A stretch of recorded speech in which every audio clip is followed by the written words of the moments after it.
Despite all technical difficulties, despite StreamYard saying, fuck no, dude, we are here. We are live to episode 4 of Core Confessionals with me, your local favorite dipshit, Ian. Uh, and tonight is a very special night.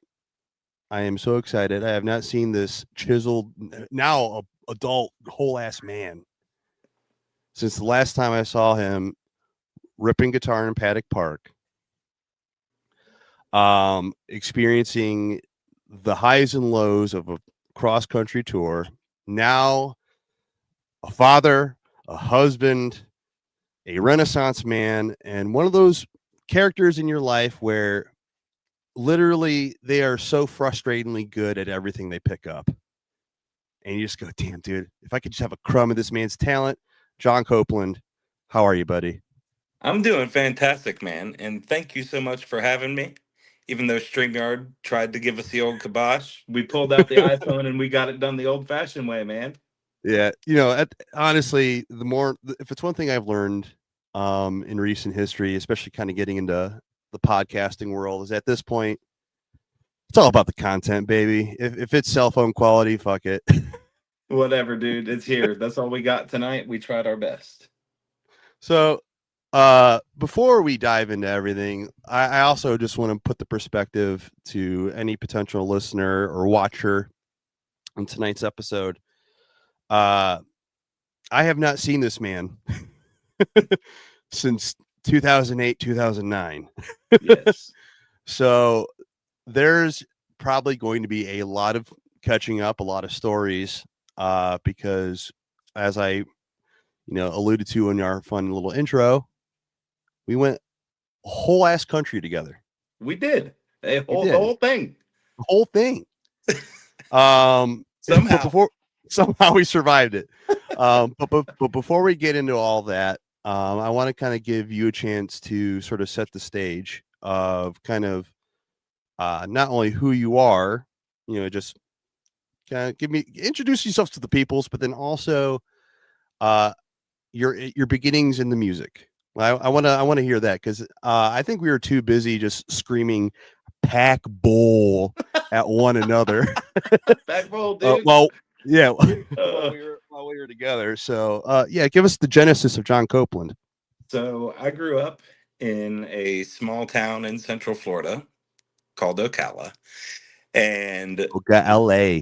oh God, yes, that place. So I grew up there pretty much my whole entire life, and my introductions into the music world, where my grandmother was the piano player for a Southern Baptist church for eons and eons, and I was basically at the church full time, hanging out with her, and you basically live at the church 5, 6, 7 days a week, and one day they didn't have a bass player for the church band. And I had been playing in the middle school band, playing trombone, tuba, all of the nerdiest instruments you can pick in middle school band. So, I knew how to read music, and we got there and she's like, "Hey, what's this note? What's this note? What's this note?" I'm like, "Okay, cool, music quiz." And she showed me the different increments on the fretboard. Oh, this is a half step. This is a whole step. Now do the math, and you're playing bass today. And you're just like, what? So it was basically, hold down the whole notes and just hope for the best. And, after that day, we didn't hang around for the Southern Baptist Church luncheon for the day. We took off to the local music store and rented a bass amp and a bass, and away we went. Hell yeah. And how old were you during this? When I first picked up the bass, I was 13. Dude, so that's crazy. We have the same genesis. Like, Right. because I knew you as a guitar player. Right. Like an absolute fucking ripper. I started on bass at 13. Sick. So Yes, dude. You I knew get the bored vibes were with right. four strings, man. You need more. And nobody wants to hang out with the bass player, right? You got to figure out how to play guitar. Yeah, dude, we got to turn Um, that franchise around. yeah. But man, when we went on the road, I had been playing for 6 years. Like that was it. And just kind of got thrown into that life, and that was a whole other insane story. Well, so let's kind of meet that transition. So you're this sweet, innocent cherub playing bass in your grandma's church band, which like I feel like a lot of musicians I know, specifically out of Florida, like similar origins of Southern Baptists. There's a lot of it. There's There's a lot so of it much of down it. there. I love that. And so that tells me right off the rip, I'm like, okay, this makes sense of why, like, because I remember on tour, like, just like you picking up Sanders bass and kind of fucking around with it, or playing guitar, or hearing you sing like with a sweet, beautiful voice. I'm like, how does this guy have the cheat code? And I've noticed it's if you start real fucking early, kind of in those church band trenches, like you really hone the craft and you really like almost like train with like extra weights on.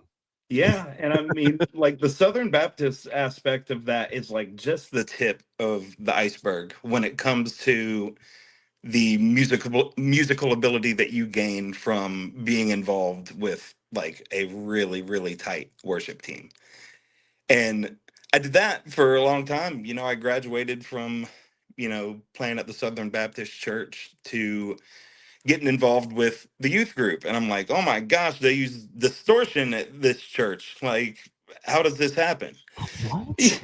The Southern Baptists would never, it's like this would never fly, skinny jeans. Like, how is this happening at church? Hell yeah. And so I was like, this is badass. Like, this is what I want to do. Screw the Southern Baptist Church. Like, I'm trying to be on that stage.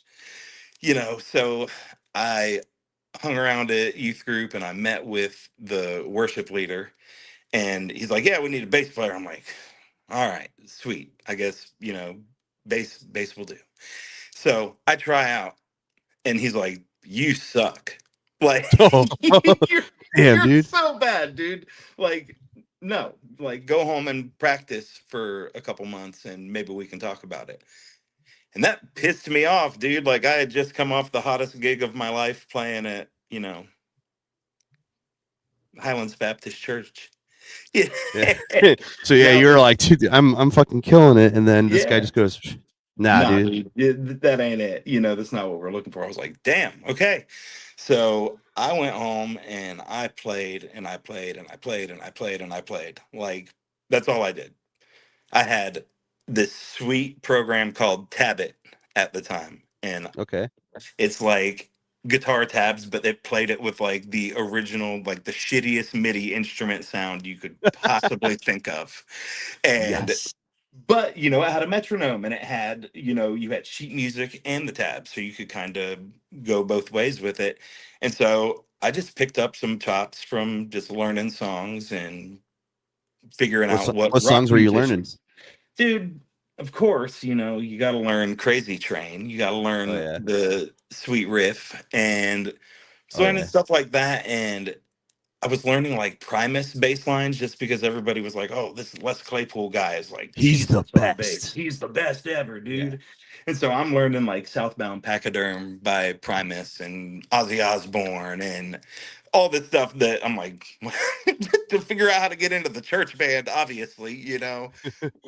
I just I'm gonna be the best I could possibly fucking be. Yeah, Anybody who exactly. shreds, I'm learning. Anybody who shreds, I'm figuring it out. Yeah, hell yeah. So then it turned out, I was good enough to play bass in the youth group, and that kind of launched into now I'm really at church all the time. Like Monday, you've got small group. Tuesday, you've got practice for the middle school youth group on Wednesday. Then you've got Thursday practice for youth group on Friday. Then you're playing in the big church on Saturday, and it's like this nonstop cycle of playing with musicians better than you and having to get good. Like fake it, legitimate fake it till you make it status. And it worked Dude, out. Like it taught me a lot. like it's so funny because like I came from like a very not church background, but like the equivocation I can make with that is I always played with like way older dudes. Right. And so like I was always like the kid in bands. And so like just seeing that there's an equivalency of whether you're, church band or not church band, if you just like humble yourself and just like work with insane other musicians, you do learn some shit. Absolutely. And that's music's not a competition. It's never that way. Like I've never liked shows like Voice, American Idol, stuff like that. Right. It's like it's commercializing, everything that there is and makes music this big competition and, if you don't make it you suck. Like it's just not that way. Like I like to learn from every situation that I'm in musically. I want to be the worst person in the band. Right. That like I'm ready to be the worst dude in the band because that means we're ripping. And it would be, it's you have something to learn from everybody around you.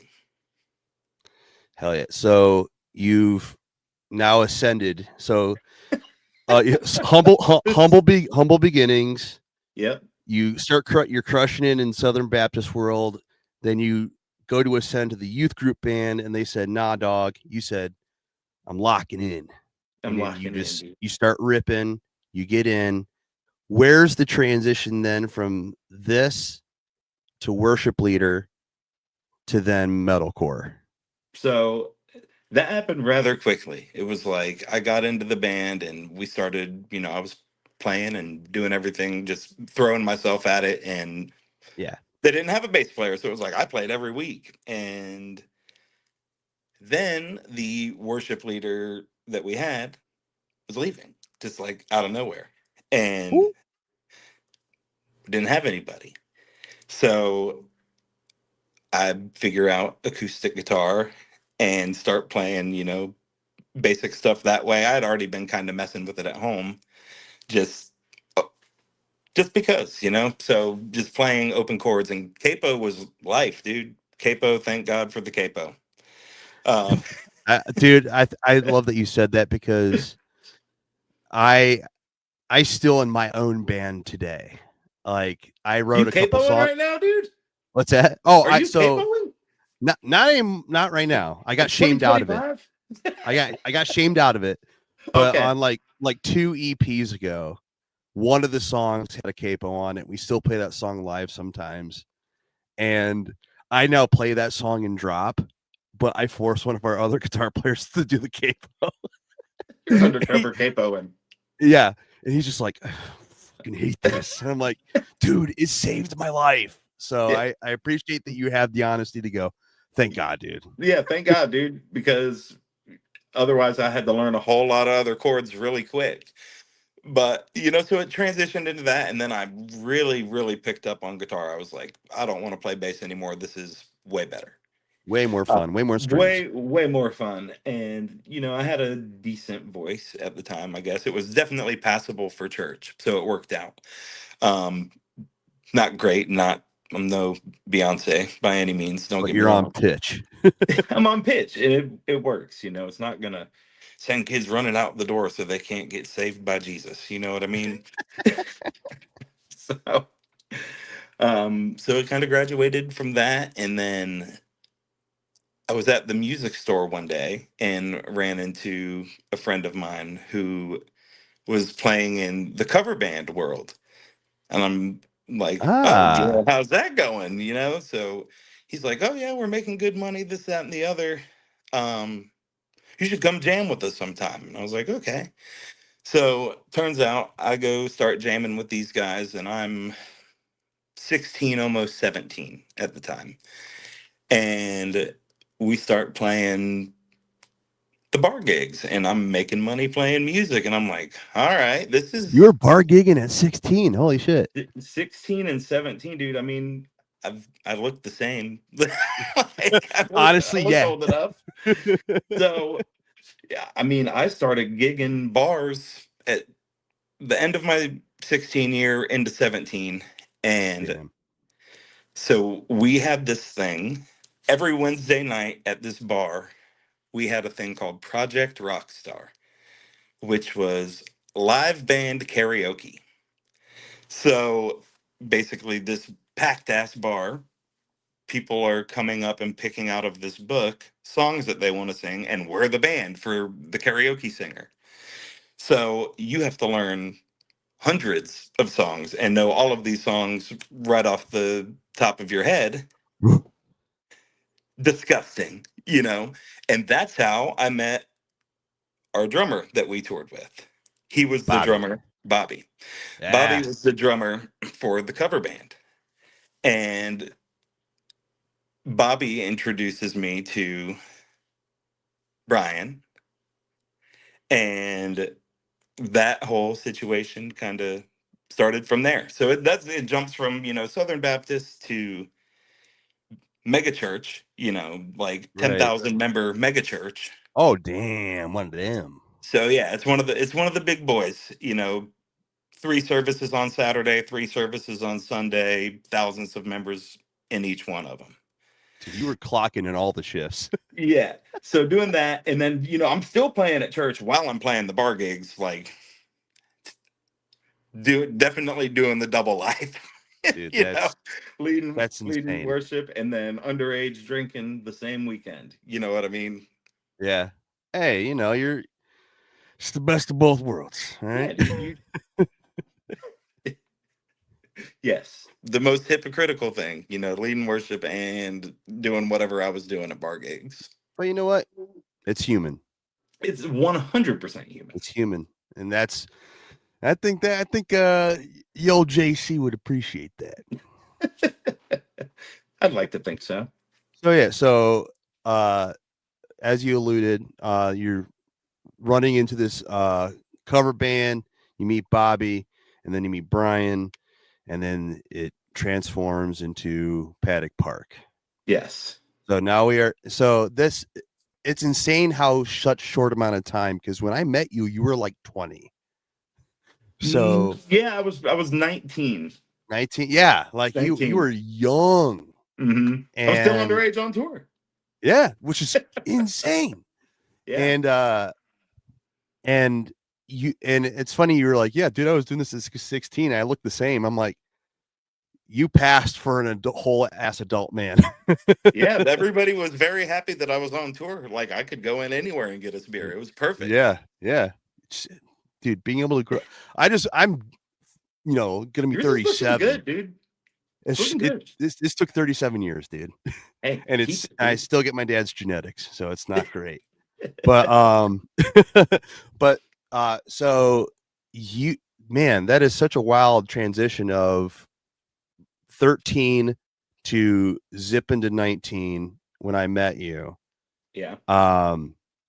So tell me about some of your experiences because my only experience with you in Paddock Park was that one tour. Right. Okay. So So give us a little history lesson of the band. I will give you a history lesson, but there will be no drama discussions about No, about the no. band. I'm too grown.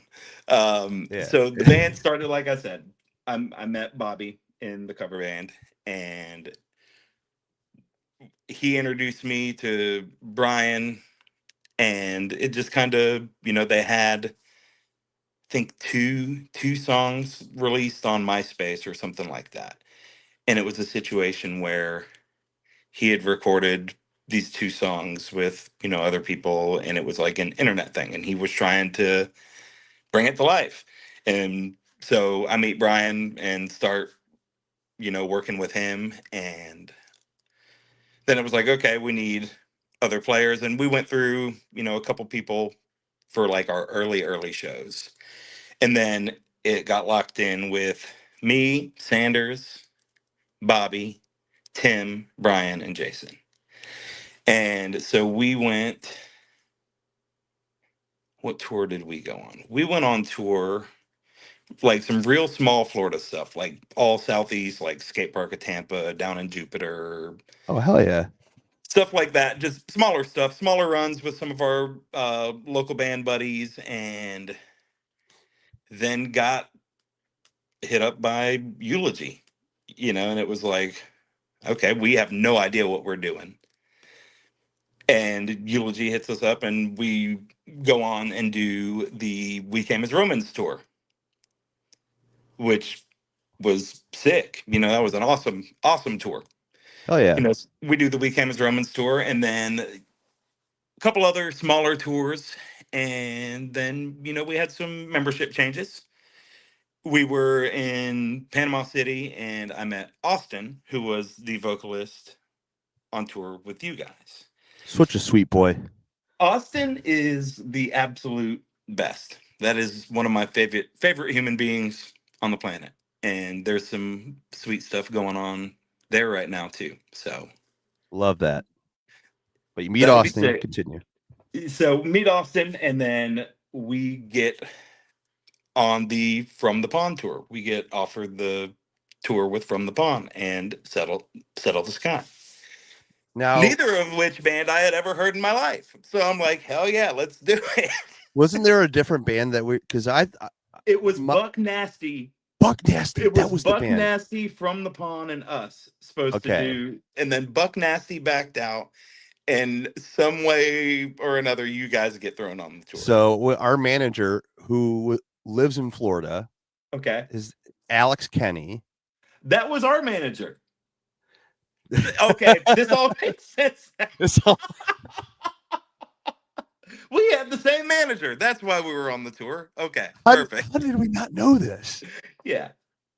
Wow, perfect. That's crazy. All right, that makes a lot more sense. Yeah, so he was just like, all right, no, I'm managing this other band. You just threw it on. Hell yeah. But yeah, so wow. So you only did a couple tours before that tour. Yeah.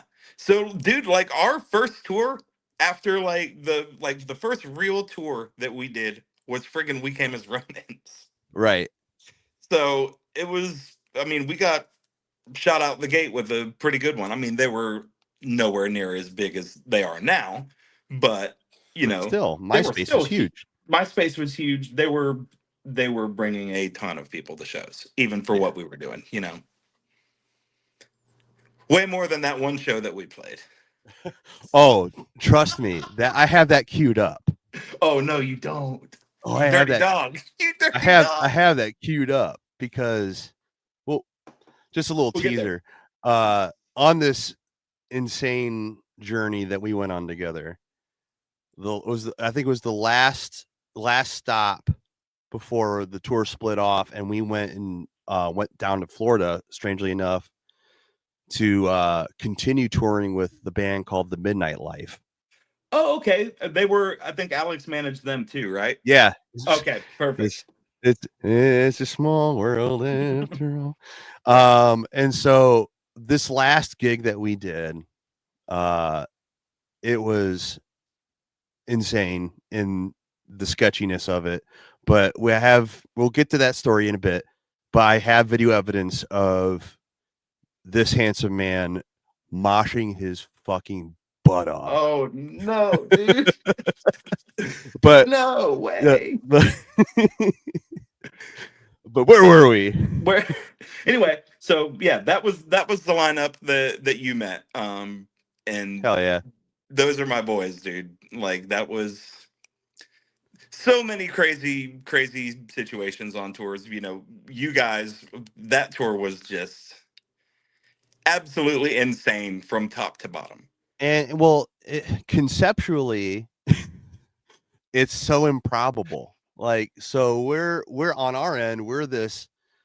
So I'm gonna take a time out because my head's kind of getting blown right now with a couple things in that our beginnings in our bands are eerily similar, like eerily.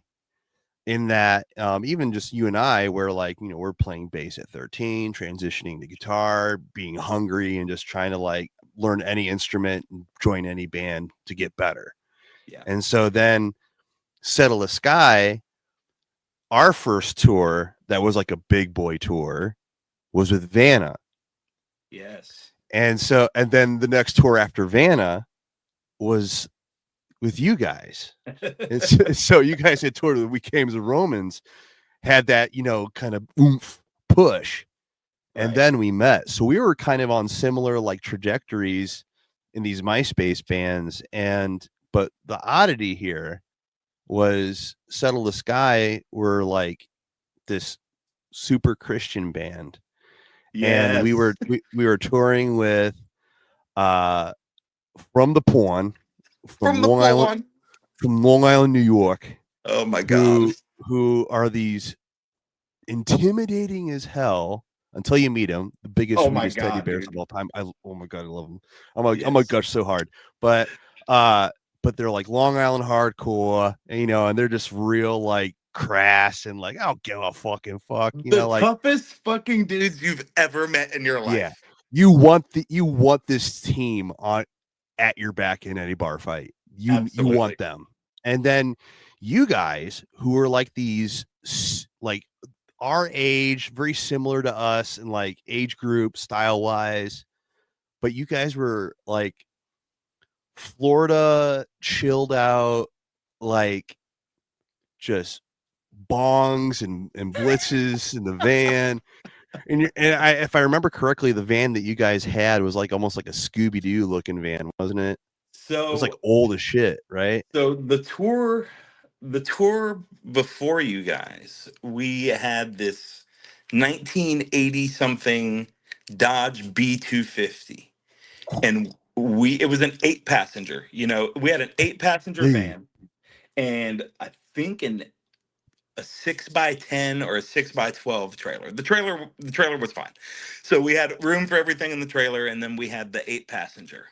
And we were in the middle of nowhere in Arkansas, and the transmission just died. many such So, cases. oh, right. So we get picked up by this guy. I will never forget his name, dude. Bridges Crumshire picks us up in his tow truck That rules. and tows us to this transmission shop.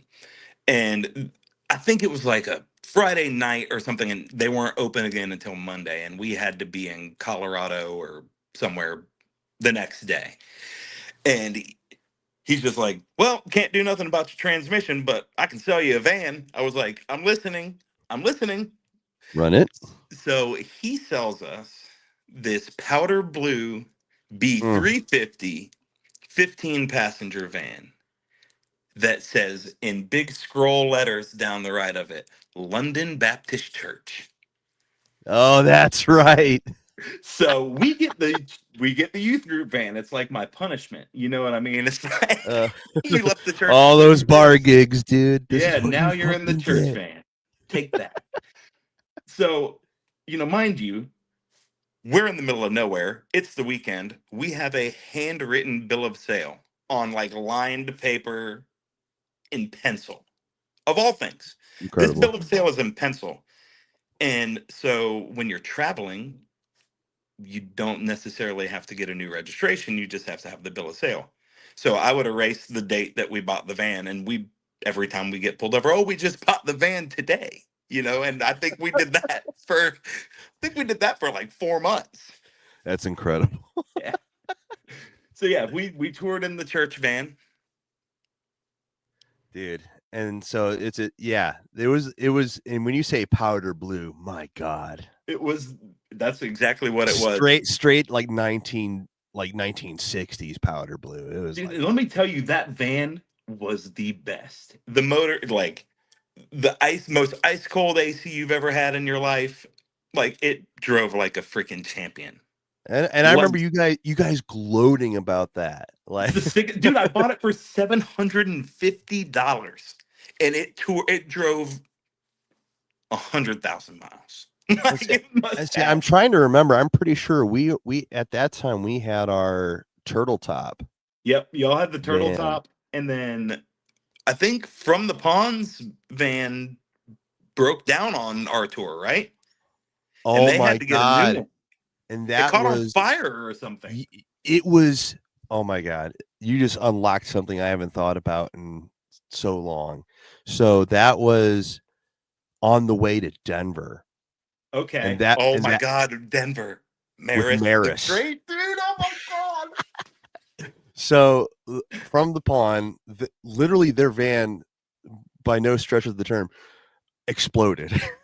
Yes. like it was like I remember Ernie, their merch guy, Yeah. who still a wonderful friend to this day, and I love that I man love to Ernie. death.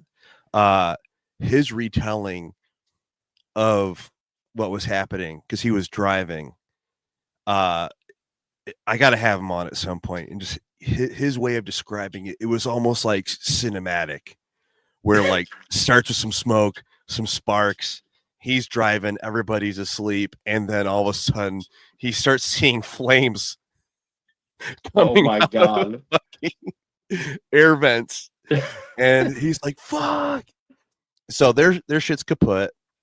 Our guitar, I'm pretty sure our guitar player co-signed on their new 12 passenger that they got to continue the tour. Shit. I'm pretty sure that was Mike. Because out of all of us, I think he was the only one that actually had a credit score.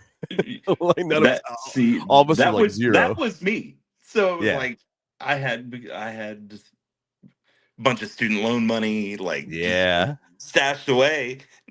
But we ran through it. We did a good job of running through every dollar of it. So hell yeah, as one should at that yeah. age. But so they're able to continue the tour. Strangely enough, at one of the most insane shows, where if anyone who listens to this is not does not know the times. This is again what 2008, 2009. 2008, 2009. Yeah, and this is peak where what website was he initially on? I can't remember, but there was a lot there was a lot of creativity with like like band interview shows or gigs, and there was this character named Maris the Great, who was this gay zombie who had a punk band, which I'm pretty sure they were You can't say the name. can't say You'll the get name. canceled. Yeah, You'll get canceled right now. Maris and the Maris the Great and maggots the maggots of death. of death. I will never forget it. Ever. I will, same dude, and I'm glad that we're I was remembering this now. horrified. Like I was legitimately afraid. And Gary was like, "Bro, they're so nice, you know." He's so cool. I'm like, "No, there's not a possibility that they are. There's no possibility that they are because nice." he was never off. He was always on. He was always in character the whole time. Yes. And That was a cool show though. That was a cool show. that was a really and it had really solid turnout. Yeah. And if I remember correctly, we all had like really good sets that night. Yeah. But I remember that was a sick show. It was a sick show, but Maris was definitely the most memorable part, because I know from our end, my experience with Maris was very brief, because I had known of him, which is why I felt like maybe I was a little bit more prepared, because like I like followed his website for his interviews with bands, right? Where he would kill them, right? He would like he would kill them, and they would have like this real gory, like cheesy, like horror movie murder of Maris killing these band dudes and threatening to gobble their cocks and stuff like that. Yeah, and like the craziest shit you've ever seen. The most insane, gross stuff. And it was so funny. But also the interviews were actually genuinely interesting, because he would slide in actual good questions in there. And you're like, oh, right. Wow. And I was a massive fan of the band It Dies Today. Shout out metalcore, just period. But definitely threw some spin kicks to that Cave Choir record. But he interviewed them, and that's how I was privy to his antics. And so Right. when we made it to Denver, and it was like, oh yeah, From the Pawns getting interviewed by Maris, and they're gonna kill him and all this stuff. And I was like, oh fuck. I know what Maris hates the most. Women. He hates anytime anyone mentions anything about a woman or a vagina, he screams and runs away. And I knew that, and I had it in my pocket. So You had fast the cheat forward. code, dude. You could have helped me out. I know I was a selfish little bitch. I'm sorry, dude. Man, I was in sheer panic mode too. So I was just like, all right, but I'm actually a very shy boy at heart, and so I tend to just kind of hide anyway. Right. And I remember I was warming up like backstage somewhere with one of the rare opportunities where we actually had like almost like a green room area, like, Right. that was actually decent. And I'm warming up, and literally Mary walks into the room like this, like such like fucking Nosferatu, and he goes, well, I want to gobble your cock. And I said, oh, I'm sorry, Maris. I wish I could, but I have a pussy. And he just goes, ew, and he ran away. I was Oh my God. dodged him, dude. And the What only did he time call Gary? snacky treat. Snacky treat. And that was Gary's nickname for the rest of the tour. Oh yeah. He was never living that down. No, he, and to this day, he's a married ass man, whole ass family. In my heart of hearts, he's snacky treat. That snacky treat, dude. Shout out snacky treat. Shout out snacky treat. But also the other memorable moment I remember is Dan, our singer Dan, has a bubble, and if you go past that bubble, he will freak out and he will hit you. And I remember vividly, I was behind because I was behind Maris as this was happening, because I saw Maris see Dan at our merch table, and Maris fucking beelines. He was like, "Ooh, fresh meat," because Dan made it very obvious that Maris made him uncomfortable. Yeah. He kept dodging him, and so Maris was like, "Ooh." Like, honestly, every clown from my childhood, they like sense that, like, ooh, you're uneasy. Yeah. I pick you. And so Maris does that to Dan. He fucking zooms over to the merch table. And this is where, like, maybe in hindsight, this is a very cancelable offense. But Maris reaches over the merch table and grabs Dan's dick. Oh my God. Just go full grab. And Dan just, like, with all the power that he had in him, just rips out a punch and smashes Maris' hand into the merch table. And Maris just goes, "Ah, you're lucky I'm dead." And he walks away. Oh my God, dude. What like a crazy thing to live through.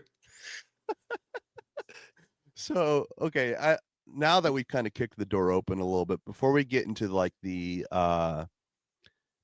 general questions, Okay. let's kind of finish, because I know we're gonna have so many fucking stories after this, so I'm gonna save that for a little later. But so we have this tour. It's crazy. There's so much shit with it. What happened after the tour? Like, that's the part of the history that I don't know. No, so even for the listeners and for myself, what happened? So I think that was kind of the last one. And it was just like Bobby had kids already. And I forgot about that. it was like we had gone through the membership changes, we had, done whatever. And it was just, I think it was time to go home, and we did, and kind of broke off into a couple little side projects here and there. I played, I went back to gigging, doing bar gigs and private parties and stuff. And kind of just, I played in a couple other bands, recorded some stuff, put some stuff out, and just never, I don't know, never really had the urge to go back and do it again. I had so much Damn. fun. I Dude, it was like, well, I came home and I had kids and Yeah. got old real quick. Um, but I haven't stopped playing. I haven't stopped writing. I haven't stopped recording. I haven't stopped being active with music. Well, yeah, But it's in it's the like, blood. it's yeah, for sure. So it's just like that was kind of the end of it, man. And we kind of Wow. came home and I didn't really want to try to do it with another drummer, and it was just like those were all of my best friends. I didn't want to replace anybody in that band. So, dude, Once we that's had huge. once we had done like the replacement, the original replacement, Right. that just it felt like home. And that's when the set like really came together. Everything was tight, like it was fun. And you were doing it with your absolute best friends, and no matter what happens on the road, there's shitty times with any band and you get pissed off at each other, but Oh, yeah. at the end of the day it was like I don't want to do this with another drummer, or I don't want to do this with another bass player or anything like that. It was just like this is where it is. I got to literally travel the entire country with my best friends in the world, doing like the most insane shit that you could ever imagine. And I got it out of my system like by the time I was 21 years old.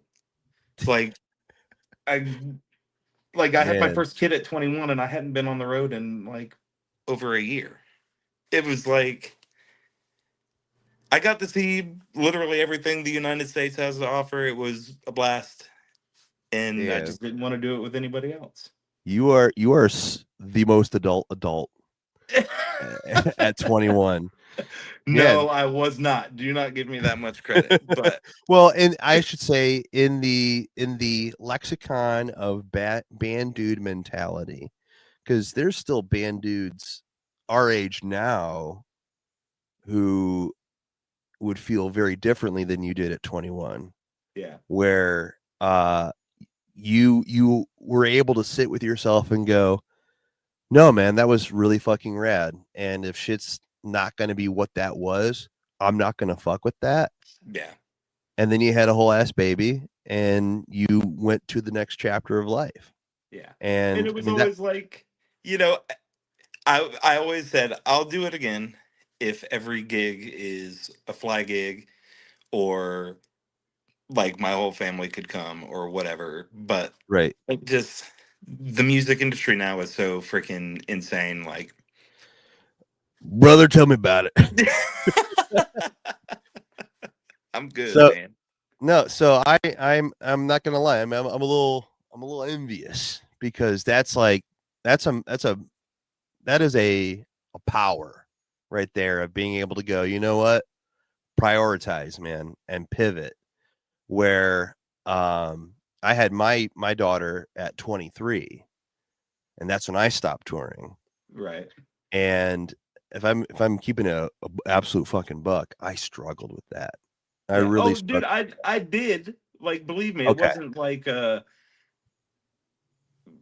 perfect happy ending. It was Okay. like I was upset. Everybody was like upset that it was. It's really hard to adjust to regular ass life Dude, after that's living that kind of life. Dude, I yeah. literally left my graduation party. I graduated high school, went to my mom's house for a graduation party, and literally left to go on tour. I had signed the record deal before I graduated high school. Like, literally left my house from my graduation and was gone forever. So it was like you grow up quick that way. Yeah, you And live like a whole ass lifetime in yeah, a couple years. yeah. And it's like, do you want to put yourself through that again? Do you want to, I don't know. It was tough. It was like, I know I'm talented enough to be playing wherever. Right. I've practiced, I've worked my ass off at my instrument. So it was like one of those things was, oh, why and everybody, you know how it is, man. People know you're a musician and it's like, oh, why aren't you doing this anymore? You know, it's like, oh, you're playing at friggin' bars. You were playing all over the place before. What's going on? It's like making more money. I'm making way more money playing at this shithole bar, dude. Like, Yeah, like that is it's not unfortunate because it's uh it's just the reality yeah, of bar gigs. I mean, especially cover band gigs. That's where the money's at because the reality that you learn, and we learned it at such a young age, is this world, not only the music industry, but just being a musician. Uh, if you are this type of person where you are stubborn and you're like, no, my songs, my band, I, that's what I want to play. You have to really, really structure your life for a long ass fucking time and get really fucking lucky. yeah, And then you can make a career out of it. The 99.9% of the time, folks, is you're a musician, you try to do that, you go through that inner turmoil of like, but then you're like, you almost have to like re-fall in love again with playing music, with just playing your instrument. Doesn't right. matter if it's your song or a fucking cover song, you learn to love it again. And then those bar gigs again are like, dude, I get to play guitar and you paid me $500. So sick. Yeah, it's super sick. And I went, I'm at that point again where I'm writing, I'm recording, I'm having fun with it. It's not like a chore to pick up my guitar, and I'm hardly gigging. Hmm. I've played in the last 2 years. I've probably played 15 gigs, dude. That's it. Wow. And Okay. there was years prior to that, like probably 3, 4 years ago, where I'd play 300 gigs in a year. See, that's what I remember because we've kept tabs afar as Yeah. Facebook friends. And so I've seen your progression over the years, and there was this time that you're specifically talking about where you were like flyer after flyer of just you doing solo gigs, you doing like cover band gigs Hmm.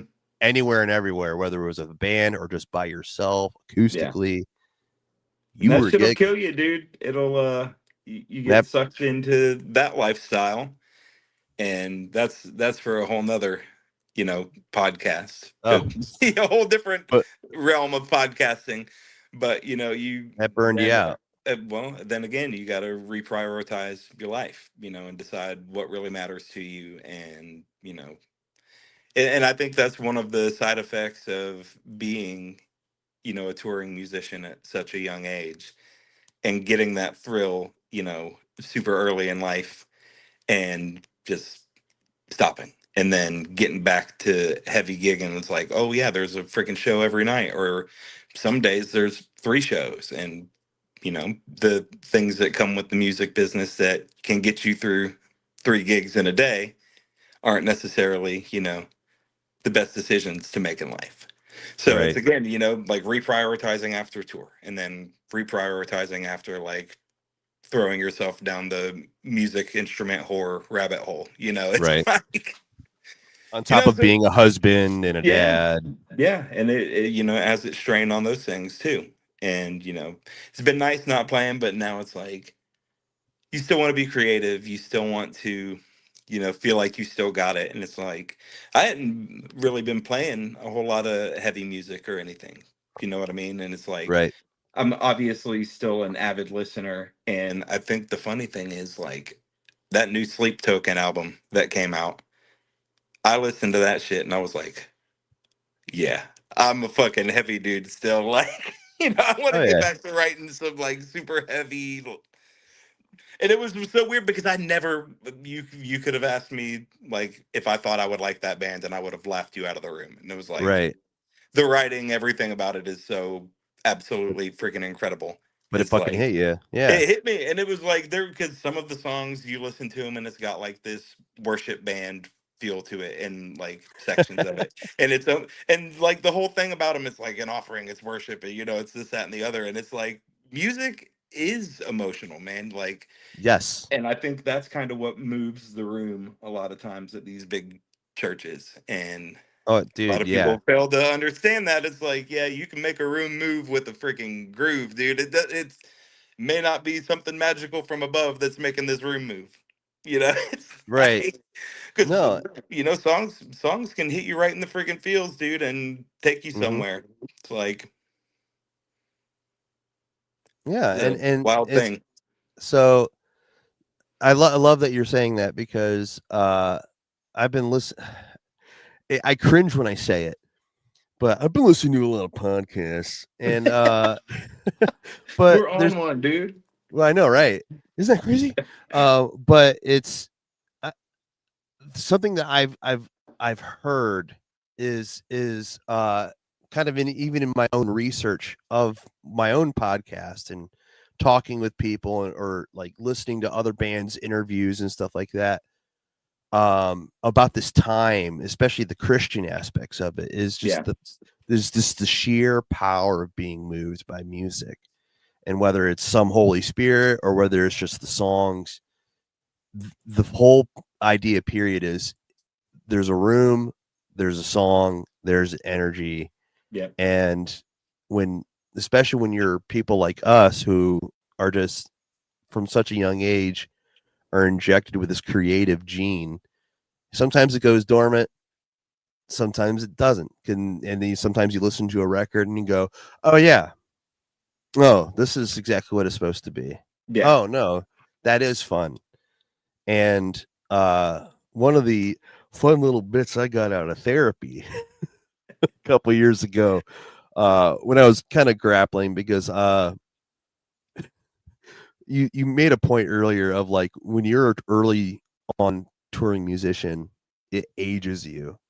Oh yeah. Yeah, like so Immediately. immediately. And so like I was having a midlife crisis before 30. You don't know what to do, man. Like Yeah, right.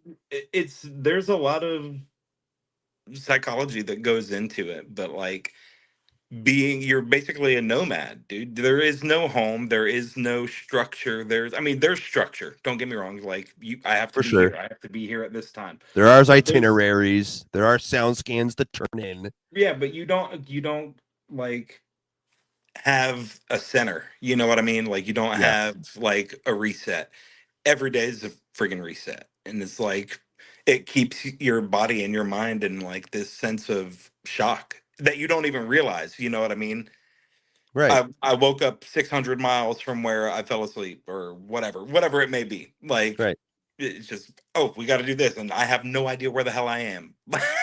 So and then it creates this almost new person, Yeah. that you previously were. And so one of the things that I was like kind of unpacking in therapy while I'm having this midlife crisis is this process of uh, cognitive restructure and being able to kind of get to that point, kind of where we were talking to, where you were gigging, got really fucking burnt out on it. You had to take a pause and like reprioritize again, and recenter yourself. But then what happens is you cognitively restructure in your head music and what it means to you and why you do it. And one of the things I struggled with was, I need to be getting it out there. I need people to hear it. I need to, I have so many songs and I have such little time and such little resources. And it was sort of like this, like, or why do you love music? Why? And you're like, well, because it moves me and it's like a language that it feels like not many people speak that I speak, and it makes me feel connected. It makes me feel, and so he's like, well, then just play music or just listen to it. And then like you listen to this Sleep Token album and you're like, Oh, Like, like I heavy used to music do is stuff like sick. this. I used to write, it's like, Yeah, and then you pick up your guitar and you start noodling a little bit, and yeah. you're like, all So right. I messaged him and I'm like, yo, you heard this freaking Sleep Token band? He's like, yeah, dude, like I sent you this like a month ago. Actually, I showed you. So I'm like, well, I didn't listen to it, but I found it. So now we're talking about it. And I was just like, we just got to talking about the writing of it and this, that, and the other. And I said, I'm putting out a friggin' album, dude. Like, I'm going to do an album. I don't care if six people listen to it or I don't care, whatever happens, happens. yeah, So it was just like, I have literally everything at my disposal to do it. there's I'm no time sitting, pressure. I'm sitting in front of it. You know, Yeah, you were previously almost on it before we yeah, it's before we went like now, streaming. yeah, I record my album on my iPhone, like this podcast. Oh, there you go. No, but But that's so exciting, dude. yeah, I'm so I just mean, like, it is, it's crazy how music can move you. Crazy how music can be just this unspoken language that only a select lucky few people get to speak. It's awesome. and so you're writing music. I'm loving that, and it's man, I love knowing that you have a healthy mentality on it. Yeah. Of just like, I don't give a fucking flying fuck if one person or 100 or whatever. I just have songs and it's fun, and there's no like pressure. And I think that was one of the things that I really wish I could have told all of our younger selves, honestly, not just me. Of just like, you don't have to like rush, Yeah. and I think that was the demise of our band. Like, you guys were smart, and Don't give you us any sort of credit like that, dude. We were a bunch of fucking idiots. I mean, we all were, but smart in that you knew when to Costanza, so to speak, where you're like, you know what, I'm gonna walk. All right, we're walking away, Yeah. because after that tour, we did like dozens of more tours after that. But like, then other people started reprioritizing their lives, and they would leave. And rather than going like, no, I don't, we shouldn't replace that and just kind of move on, we were like, no, the machine must keep running. And so then Yep. we would get these fill-ins and then these replacements. The dynamics are all weird, and that juice is gone. Yeah. That what made that creativity special in the beginning, it's gone now. Yeah. And or at least it's different. And that's sort of like why I think we really imploded, because it was like, we got to get a bigger label now. We got to get off of standby. We got to do the next thing. We got to get Yeah. bigger tours. You got to like, and I promised on episode 1 that this would be a consistent bit, because I'm still bitter about it. And I'm going to bring it up almost every episode, is towards the end of the band, when we were like, we need to sell ourselves more. One of the guitar players at the final part of the band was like, we're starting P90X. We're getting shredded, and we got to look hot. Oh, hell yeah, dude. It was getting to that point, and it was like, oh my God. And that's when it fully imploded. And what the reality is with music, the best music is organic, Yeah. especially in the crazy times of AI and stuff like that right now. In my opinion, at least, like, the best songs that I've heard are the ones where it was just some dudes fucking getting together, and just no like deadlines, no crazy things. I'm just like, we're here, we're writing songs. Yeah. Just love writing music. And the things that come out of that process are truly, I think, even if it's nothing that's huge or famous, you've created something that will now last forever. Right. Period.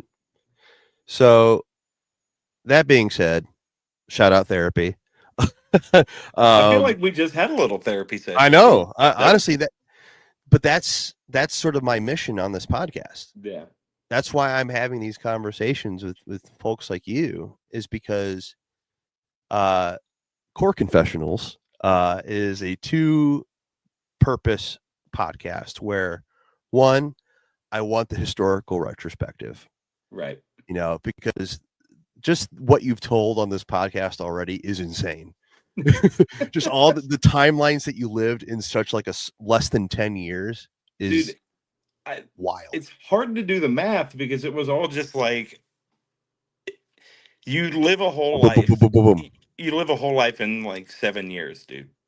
Yeah. And And so it's it's like a fascinating. chapter of it, but it's like how do you call it a chapter? You know what I mean? It's like Right. There was so many. And yeah. then because of that, like it's especially when you get older, we're getting closer to 40 every day, brother. Dude, every single day. 35 Every is day. insane. Shout All out right. 35. Turning 37. And Are you really? Yeah, I'm really starting to feel it now. He's 36 in April. So like when you're on the other side of 35 and you're climbing up, you're like, I see it. And now the more closer I get to it, less I'm scared of it. But as I get older, I start becoming a little bit more like a mini historian. Right.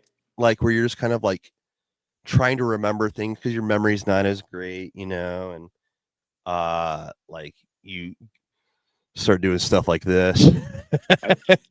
I get it, dude. Yeah, and so your memory's not great, so you start like really trying to like remember and catch up with people and hear stories again, and because and then when you do this, it's such a fascinating era.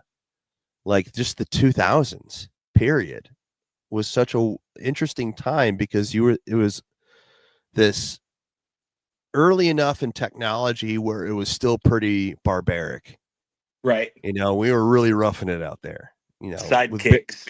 Sidekicks and barely working tom-toms, like that was you had a completely different set of survival skills with that. And everybody has their own stories and has their own perspectives of the time and the music. And then the second part of this podcast is what we just did. Therapy. Because again, you get older and you start like remembering things again. And I don't know about you. I would love to hear your thoughts on this, but just nostalgia's a bitch, dude. It's yeah. It's it's I like to think of it, thinking back on stuff like that. It's like a little mental trophy case. You know what I mean? It's like Yeah. looking back, there's so many stories just from the tour that we were on together to like other stuff that we One all did tour. together. It was like a month of our lives that felt like forever. It was just insane. But looking back on the stuff, it makes you realize that time does not stop for anything. For no man. That tour was almost 20 years ago, dude. Like almost 20 years ago. Which is insane to even say out loud. Like and we're here talking about it. That's crazy. And I love it's I'm lucky to be able to look back on stuff like that and the relationships and just like this is a perfect example of it. The relationships that you make in situations like that literally last forever. Like if you it would be insane to get that whole group of guys like just in one Zoom call. Could you imagine that fucking Zoom call? That's not a bad idea. And that would be a sick way to do a little reunion. Like I think that even if it's nothing we stream, that just like private and just have it all together. Like just hop in. I mean, even if it's friggin' it'll take all fucking night. But that would just be sick to get that entire group of people in a freaking Zoom call because that would be you want to talk about a time capsule. Just everybody's different stories and inputs from that time of our lives. That was one of the craziest months in existence as far as I'm concerned. And so what's kind of cool, you kind of touched on it just now, is there's this phenomenon that happens when you are I call it almost like trench metalcore warfare, where like you are roughing it for a month and a half on the road with these dudes. Yeah. and you create not only friendships, but these friendships that, dude, I haven't seen or talked to you since 2008, Right. um, and now that we're actually talking together, it's like, oh no, yeah, this is what it was, Yeah, exactly. and It's I had that same moment, a few years ago. I took a little mancation with my friend Jimmy over to New York. see the boys. I got to see Fusco, and I got to see Ernie Sick. when Ernie was still in New York before he moved to Denver. Right. And it had been at that point quite a few years since I had seen them, and so you're kind of like, what's it going to be like? It's been 10 years, Yeah. like, uh, and the second, dude, like I could cry like right now, like that Yeah. feeling, the excitement of like he knew us. And we got older, we got fatter. We all did, dude. Yeah, you're like insecure. You're like, I don't know if he'll even recognize me anymore. And like he instantly saw me, and he just gave me the biggest fucking hug. And you're like, that's what it's about. Yeah, Okay. that's exactly what it's about, dude. And it's like comparing it to being on a freaking football team, dude. Just the Yeah. camaraderie and like the teamwork. Because, dude, we were not on luxury tours by any means. This is We blue collar. we lived off of fucking Taco Bell and hope, and not a whole lot of hope. More Taco Bell than hope, And sometimes not even Taco Bell. dude. I mean, we were some days. Some days were good. Like there were shows that we got paid good for, and we Oh had the yeah. hotel budget, and we had whatever. But there were some shows where, we were doing the envelope system and everybody else's envelope was way fatter than our envelope. And, you got what, six of us and a merch person, Hmm. with like a $2 a piece budget at Taco Bell. Yeah, that $2 per Beefy diem. five layers, dude. Like You're like, just well, we'll budget insane. this. Yeah, we joke about it all the time. Like we were so broke at one point, Sanders had this big jar of pineapple juice. Hmm. And I was like, hey man, I'm thirsty. We need to bust into this pineapple juice. And he's like, well, I'm saving it for when we have alcohol. I was like, newsflash, motherfucker. We can't afford food. I don't know when you think we're gonna, be able to afford alcohol to go with your big ass can of pineapple juice, but But we need to live. and he's like, well, think about how much you want it right now and think about how much better it would taste if you just like waited till tomorrow to open it. And I'm like, this is fucked up, dude. Give me some pineapple juice, man. We're dying here. Yeah. You know. Please. Dude, Needless to but say, we that's opened the real. pineapple juice. But that's the shit that you're going through living in a van. I mean, we took out like the two middle bunks in our van and put a Hmm. queen size mattress in I there. remember that. I remember Dude, it that. was sick. But Yeah. you're in such tight quarters and it's just like living off nothing, man. It's literally, you Stinky. described it, the trenches, man. It's like breakdown warfare. Yeah. Mental and musical breakdowns. Yeah. So I remember, I, now this is where the ADHD comes in, because like you say something and it just kind of like reminds me of something, Right. of just those uh ebbs and flows of really good gig, not so good gig. Yeah. And I remember like we had a stretch. So when we made it to Idaho, and we played the basement of a hair salon. Do you remember this? I do. I think, is that the show where both Dan and JD's voices were shot? I think And I think me yes. and Austin did vocals for you guys. Yeah, probably. That I'm doesn't pretty sure surprise that's me. how it went down. Yeah, there was some no, you have the mic, you got it. Yeah. I remember that show in particular was, again, a basement of a fucking hair salon. And it was cool because we got our hair washed, and that was kind of nice. Yeah. But then we had to do a 16-hour trek up north through the mountain range in these shitty ass vans. I think we were going to like Washington State or some shit like Yakima. that. Yakima, Washington, dude. Yakima, That's exactly Washington. where we were going. Yeah, and we were going to a fucking. Then we play a bar and grill. Yeah. So we play a hair salon. Go through keep in mind this is like February. It is Shitty tires. winter. Shitty tires, shitty vans, mountain range, Children Narnia driving. outside. Yes, Children, literal children, literal babies, yeah. whole ass babies shitting themselves. And we make it to Yakima, Washington to play a bar and grill. And then we go to Oregon. And I can't fuck. Was that when Austin broke his fucking arm?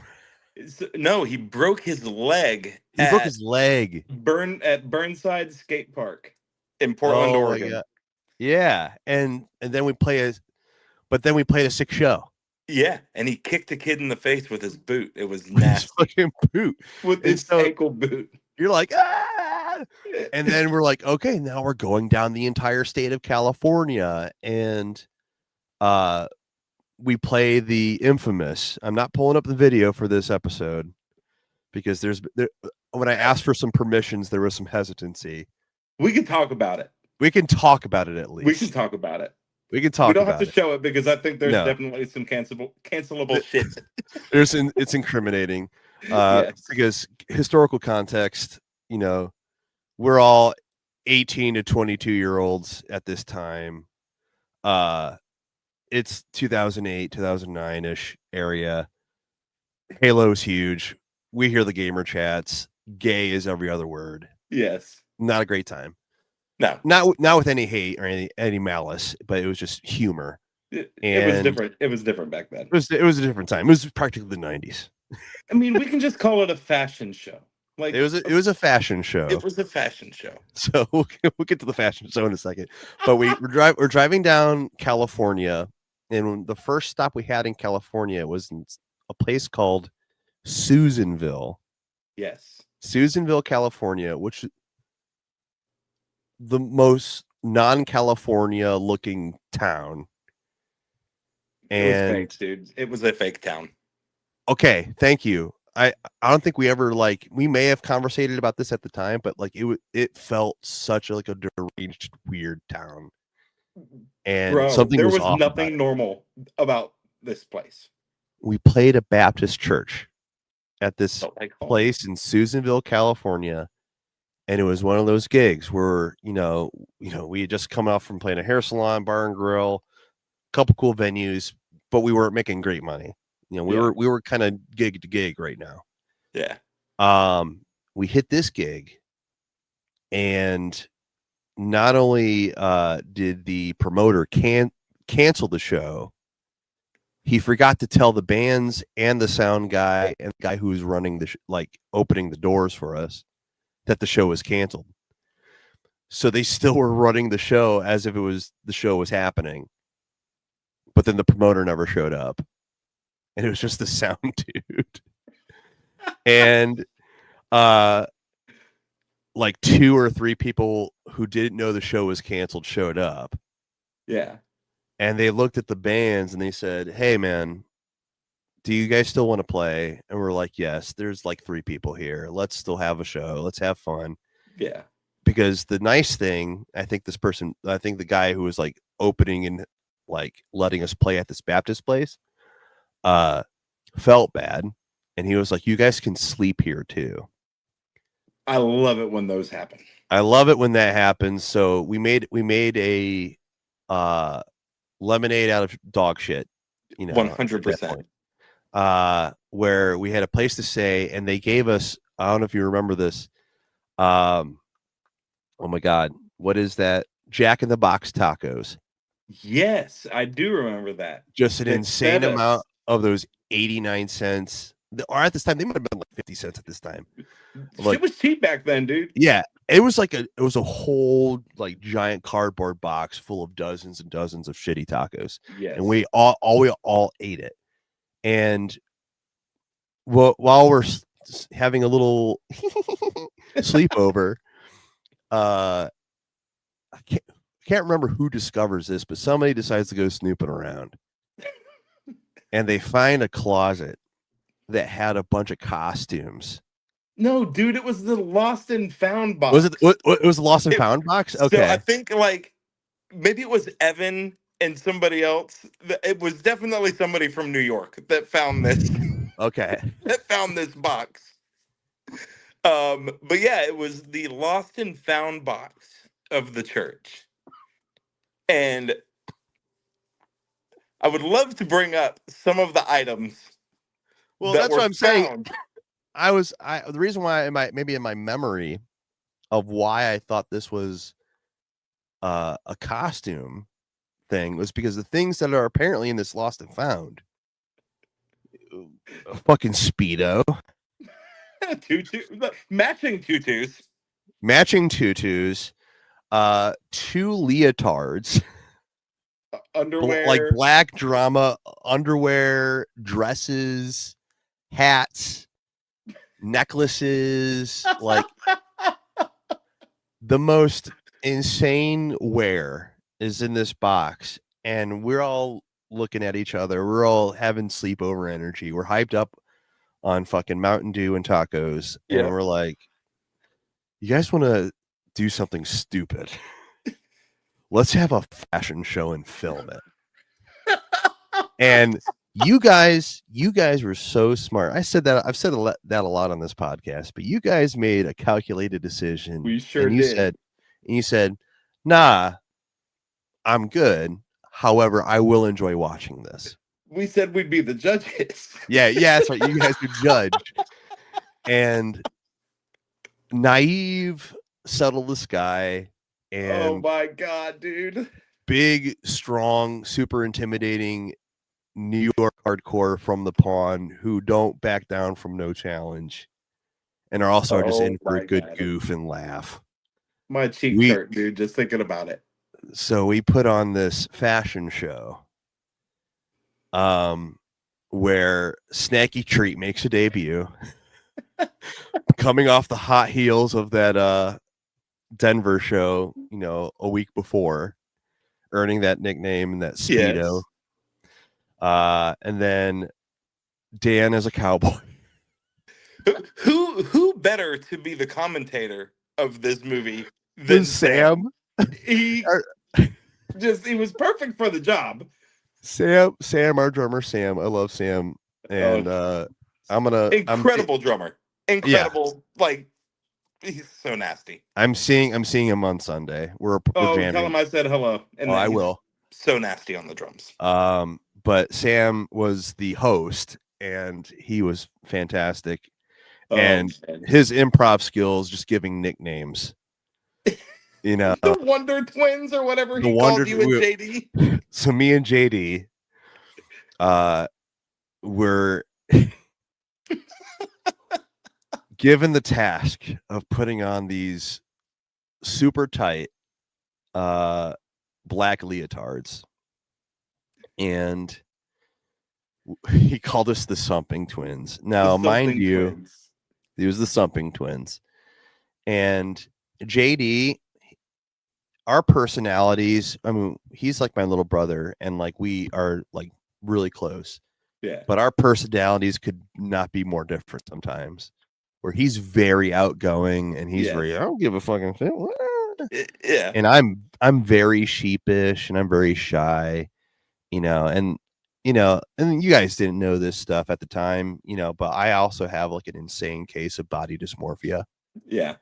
Where like, I'm 6'4", I'm like this tall dude, and you're a pretty tall dude. So you always feel like this like lumbering presence. I hate being perceived.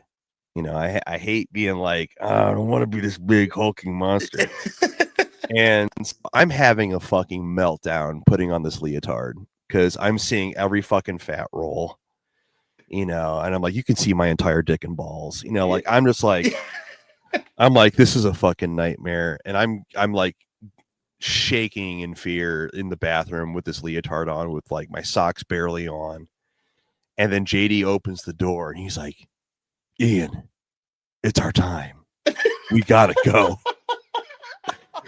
And so right as he says that, you hear Sam in the other room go, when we hear you guys start screaming, double feature, double feature. Double feature. And then I hear Sam say, ladies and gentlemen, the something twins. And JD grabs me by the arm and yanks me into the room. And we just start nonsensically I wouldn't even call it dancing. Maybe JD was dancing. Flailing is the word. I was like trying to do like really like fluttery ballet moves, but I'm just this all limbs, and I'm also like scared of like my nuts gonna fall out or something like that. And I'm just like, ah. And then I'm so caught up in the hysteria of the moment. Everybody's laughing, we're having a good time. I'm in sheer panic, and I eat absolute dog shit. Yes. 10 out of and 10. I almost kill, I think it was Michelle, the merch gal for from the pawn. I almost take her out, I'm pretty sure. But I land on a sleeping bag, and JD drags me out by the sleeping bag.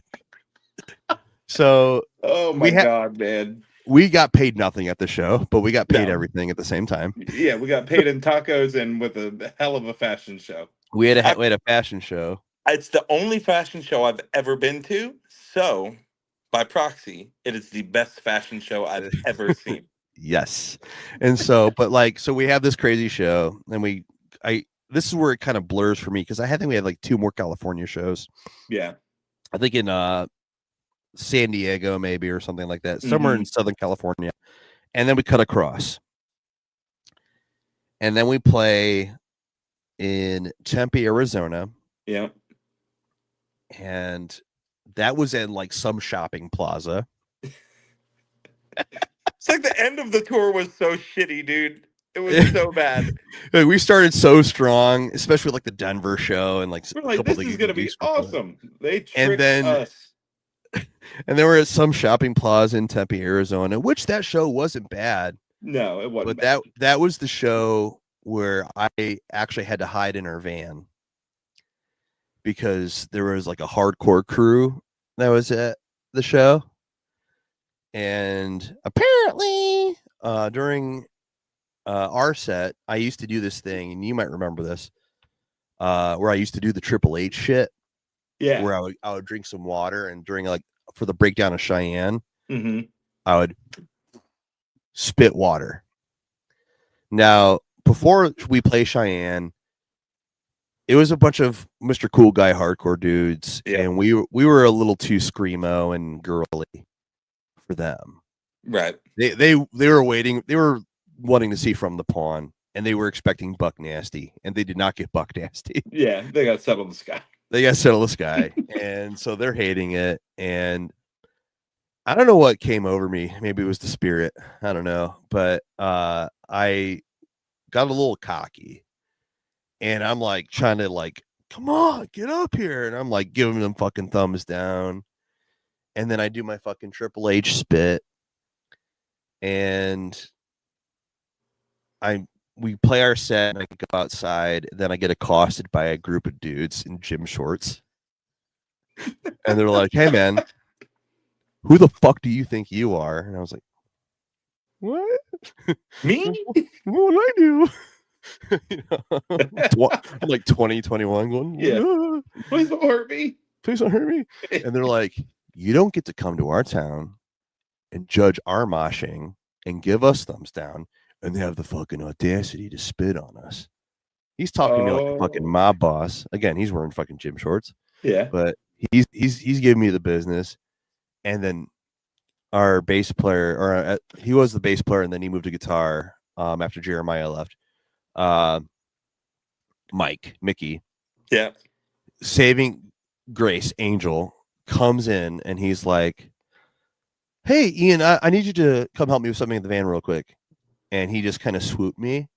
Yeah. And he put me in the van. We got in the van. He hit that fucking lock button. He says, "You're not fucking leaving. You are not going to get assaulted tonight." And I was like, "Thank you, dude. I'm so sorry." I feel like we behaved relatively well on that tour. Yes, you did. We even let some of you guys come and ride with us in the van. Oh yeah, no, that was. I mean, that was like something that I learned. I think we actually learned it on this tour. Is van trades. Yeah, Where van like, trades was awesome, yeah, where somebody was like, I want to have a sleepover, and dude. so we would I, donate somebody, and you would smoke them out.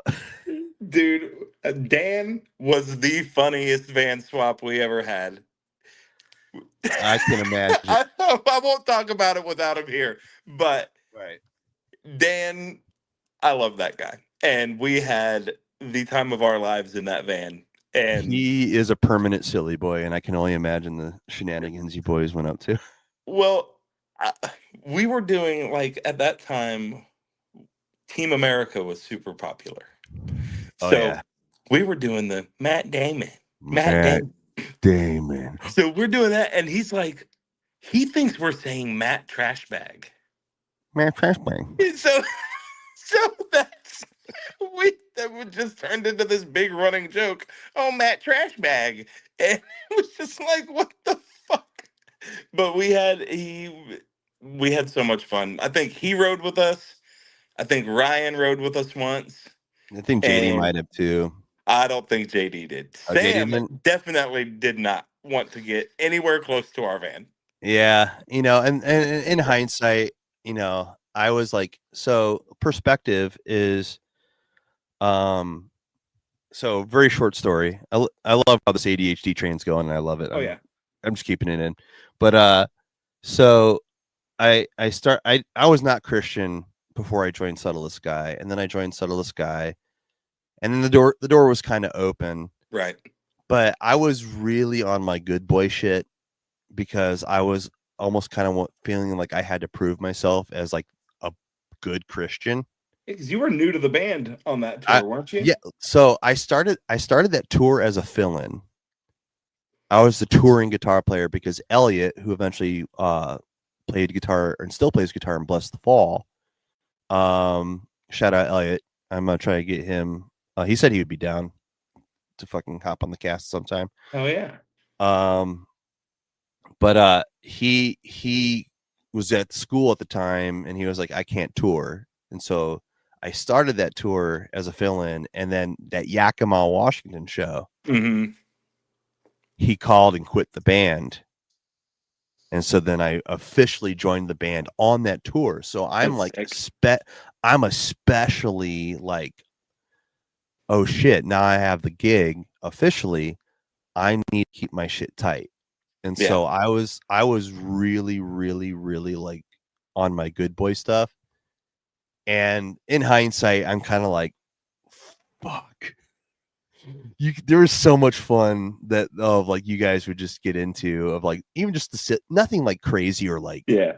degenerate, just like smoking a little weed and fucking hanging out in the van. Like I'm like, damn, I really wish I could have just like unmasked and been like, all right, you guys, let me get in here Dude, real quick. you would have had our van was an absolute shit show.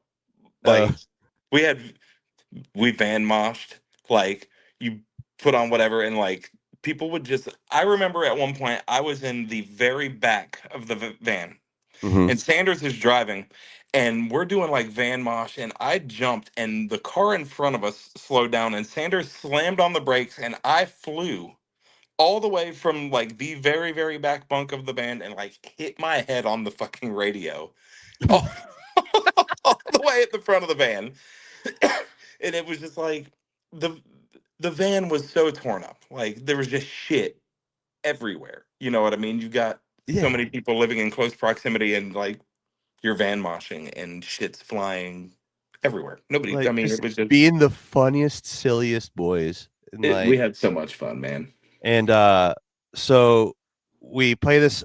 Uh, I'm getting to a certain point because I want to get to the video, so I'm finishing out this part of the run here, and then we'll get to our questions, and we'll kind of like say our goodbyes. But Yes. so we play this New Mexico show. I almost get murdered by some hardcore cool guys. Then we play in Las Cruces, New Mexico, At at the that arcade. church. Wait, was it a church or an arcade? It was a church. Okay. And it was at like almost like Mexican looking church. Yeah. With Kid Liberty played that show. Oh, I love those guys. Yeah, and so it was such like a random like Kid Liberty's on this bill. What the fuck? And that was one of those shows that was rad. I was like, Yeah. yes, this is fucking sick. And then after We that, played with them in Phoenix too, right? I think we did. Yeah. They might have hopped the off hockey rink. Oh my god! The Okay, hockey rink, dude. That was Phoenix. yeah, dude. Okay. Yeah. Oh my god. No. Okay. Okay. This is Yeah. this is not. I'm like having like brain cells forming right now. I'm like, oh my Yep. god. All right, sorry. Go back. No, I love, but still. So we played New Mexico, and then we make it to Tias, and boy howdy, Texas is a motherfucker. Texas is rough, dude.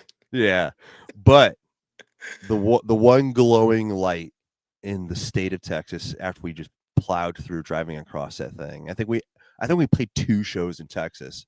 Yeah. Which is crazy because you have to drive like a million hours. Dude, you could play like 30 shows in Texas. And you could do a whole tour in Texas. Yeah. And so, but we played in another innocuous small town, Wichita Falls, Texas. Wichita Falls, Texas. And then that was the infamous, we talked about this on episode 1 with JD, Angry Black Man Productions. At this VFW hall, and there was like 700 kids there, and it was crazy, and all those cars, insane show. And it was like, oh my god, yes. And it was like one of those moments where like we were hitting our lowest points of the tour. We're all so broke and tired at this point. We've been eating like shit. I think that just the day before we were so broke, I had like quarters in my pocket. I would buy an orange from a gas station, eat the orange, and then I would be hungry and I would eat the peel for fiber. Oh no. To like fill in my stomach. It was that part of the tour. But then we make it to Wichita Falls. And good we were Lord. Like, no way there's gonna be people at this place. Yeah. And there was chance. Actually all the people. Every person. I remember we went to the mall and like tried to flyer for it before because we were like, there's no fucking way. I forgot about that. Yes. We all went and flyered and like tried to sell CDs, and we were like, dude, there's no way there's gonna be people at this shithole. And there was every fucking person. It was so packed. Sick. And we were fed so much. And it was that barbecue pulled pork brisket. And I was like, we had all been eating like shit for weeks and like had nothing, and we were starving. And so we got refilled in Wichita Falls. And then I can't remember if this was directly the next show or one of the shows, but it was the end of the run for this particular leg of the tour before we split off and went down to Florida. Right. Was it Birmingham? Was this Birmingham, Alabama? I felt like it was Alabama, wasn't it? Actually, hold on. I have the video pulled up right now. No, the video that was in Arkansas. Oh my god. No, the last show in Mississippi. Was it Jackson, Mississippi? It might have been. I'm at this video in question. Oh, good Lord. Do I have to watch? So I'm going to set the stage, and then I'm going to share some media. Hold on, I don't want it to play yet. Don't play. Okay. So we end up in Mississippi, and this part of my memory is foggy, so you might be able to remember some bit better. I remember we had a hard time finding this place. Yes. Because it was quite literally a hole in a wall. And literally, I don't know that it was legally open. So the things that I love about punk rock, the things that I do genuinely love is this insane spirit to just go shows anywhere. Do you have a PA? We will set up anywhere and we will play a show that somehow still has electricity. Yeah. So we get booked on this gig, and it's in this what I would call a haunted, abandoned shopping plaza in Jackson, Mississippi. And it was these local kids who were trying to turn this spot into a local venue, I think, was sort of the angle. Mm-hmm. Brother, that was a crack house. 100. Somebody. So, dude, I don't know if you know this or not, but somebody got shot at that venue the night before we played there, like in the parking lot. I did not know this. Yeah. What? So somebody got shot the night before we played that show in that parking lot. So I'm glad almost 20 years later that I am learning that, that was an added layer. So this kind of paints the scene here. Yeah, definitely a crack house. This is a crack house, and literally in this video I'm about to pull up, you get to witness one of the most startling moments was when we were kind of exploring this venue, and it is a loose term. There was homeless people living in the back. Yeah, dude. And they did not know that a show was happening. And much to our surprise, a few of these folks decided to just start wandering out, come hang out with us. And so in reminiscing and kind of catching up with John here, I went on the YouTubes. It was actually after you sent me the infamous video that we will not play. Yeah. Unfortunately, episodes. We maybe at some point we can do that. Maybe if I make a Patreon and we'll put it behind a paywall. Yeah, put that shit behind a paywall, dude. Yeah. Tell Mike to take it down. Oh, there you go. All right. That's actually not a bad idea. So it made me go. There was a couple other videos from this tour I wanted to find, and I found this one. So again, technology is not my friend, but we're going to attempt to share some media here. I'm going to share my screen. Let's see if this loads. Okay. If it's anything like the luck we were having earlier. Oh. No, dude, we're gonna. Okay. Oh no. Hey, it's us. Hey, it's us. All right, add to stage here. There we go. All right. Oh my god, dude. Oh, is this when we rushed to the stage and got on stage with you guys? Oh, just you wait. Yes. Oh my god. All right, let me full screen this. Holy shit. And I'll actually pause this real quick. No sound. Well, hold on. Before I do this, we had this issue before. And I'm going to see if I can fix that real quick. We're doing this live, folks. All right, let's. The fact that this video exists blows my mind. Oh, yeah. Why am I not getting sound out of this? That is why I want to understand.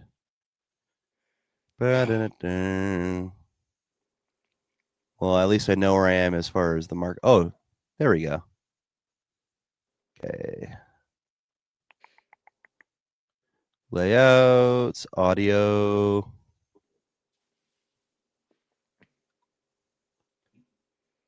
Okay, well, I'm going to. We're not going to have sound again on this, but it's really the visuals here. So before I play the video here, there was a fun little thing we like to do on tours, which is like these tour pranks. And your guys' prank on us was the touring package decided to make a guest appearance during our introduction here.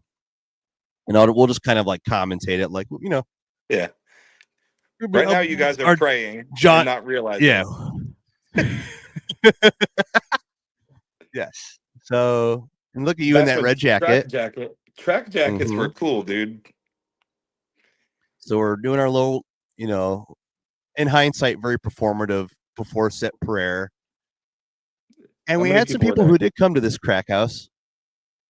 There were 7. Surprise, the whole tour package.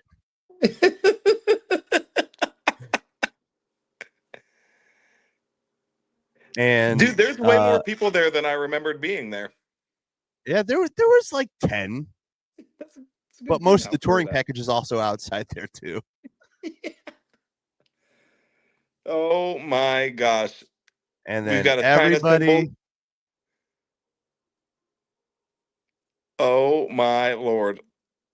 Oh, the big inward scream. Yeah. And at this point, JD is inhaling his pig squeal. And we do our intro breakdown, and everybody's doing it with us. Dude, what a magical moment, honestly. Look at all of those headbangs, dude. It was like we practiced that. And right here, that was one of the homeless people. Yeah, he's afraid for his life, dude. I'm pretty sure his name was Ducky. Fitting. It tracks for sure.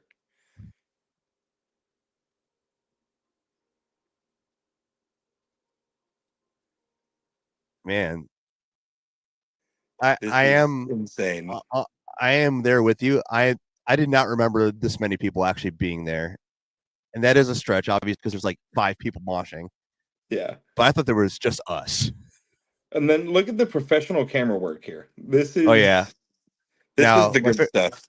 There you go. And then actually, if I remember this correctly, I think Stoney comes up and looks at Fusco because Fusco is filming this. Look at Sam playing drums. He turns around. I know. You know, well, maybe if people start donating to the Cashapp or Venmo. Yeah, there you go. And donate to the channel, we can up our technology here. Now here's some moshing. Oh my heavens. Okay, no, it's Fusco. Fusco's going, hey, no. You got the camera covering the lens on, dude. You get that shit out of here. All right, now here we go.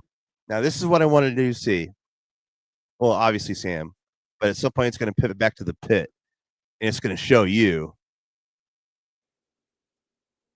And there's me right there. Come on, show me some John Mosh.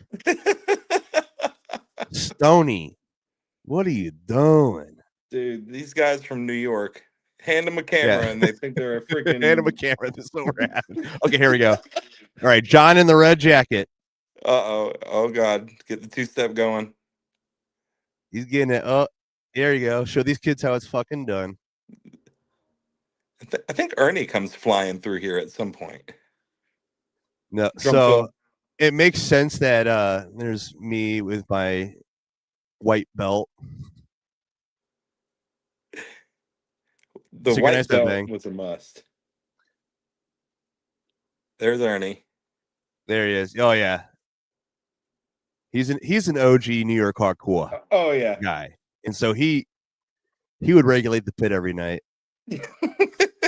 But all right, so I won't play this any further. But that sort of sets the scene here. Of this was the crack house that we were dealing with. It's insane. And I'm so glad that video exists on the internet. Oh, it's still on there. It's actually on Fusco's YouTube channel. Oh, sick. Yeah, so thank God there's some video evidence of just that crack house and you moshing, and then you guys being. I'm holding the grudge against Austin McCauley, and I'm going to call him out right now. He has in his, or probably not anymore, but had for years and years and years, camera footage of that entire tour that he promised he would send me. They were on mini DV tape, and I have a converter to convert them to digital. So, Austin, if you want to, you know, pay up on those videotapes, we Please, could dude. we could open the biggest time capsule in the world. Dude, if you can, I will message him right now. He's not gonna do it. It's all right. Tim's got his grandpa's drum throne anyway, so we could probably Okay. work out like a hostage negotiation. Hell yeah. But damn, dude, no, that's I Yeah. am glad of all the moments on that tour that got filmed. Yeah. Was a really kind of almost like a very appropriate video Yeah. where it showed the camaraderie that we had developed Yeah. on this tour, where at the end of the day, just some silly boys and some gals. Yep. Further, we had some gals with us on this at that tour too, and everybody was having fun. We made the best of it. It was some fucking insane, not so great times, Right. but that fun little prank in some crack house in Mississippi. Everybody's moshing and headbanging with us. Like that was the last footnote Yeah. I remember of John Copeland. Was that because after that point we split off Yep. and we went down to Florida, and then what I've learned tonight is after that tour you guys were like, all right, we're done. Yeah. I mean, we went back to Panama City and just kind of kicked it and thought about next steps. And Bobby stayed in Panama City. I stayed up there for, I don't know, a couple months, something like that. And then went back down to Ocala and started gigging again. And the rest is history, dude. Now we're up in Jacksonville All living right, and just hanging out, man. with that Jaguar squad looking pretty good. Looking pretty damn good, dude. I was going to put on my Maurice Jones-Drew jersey, but I didn't. Well, my Cincinnati Bengals are dog shit this year, so we are stress relieved. Yeah. Uh, we did Go Joe get to Burrow. win against you guys this year, so that's great. That's all right. Um, With your but backup quarterback. who turned out to be an absolute shitter. Big shitter, dude. But we are at an hour 46, and Yeah. so typically with this podcast, we base it around 3 questions. But with this episode, obviously, it really needed to be some storytelling. Right. It needed to be some catching up because I miss this dude and I love this dude with my whole heart. Because when you're living in vans together for a month and a half, peeing in bottles, Yes. seeing each other's wieners, Absolutely. you grow a bond. Yeah. But I do want to kind of end this episode, and you can go as long as you want on these answers. We still have obviously no time constraint, but I always preface with that you're comfortable talking about. Okay. Question number 1 is, of this time, typically it was with the Christian, like metalcore, just the Christian Mhm. industry, but this could be your time in leading worship before or after, or this could honestly be just gigs with Paddock Park. It could be anything in the middle of all of this. Give me your worst experience in your little career path that you're willing to share. What was the worst experience that you had? You're like your lowest point.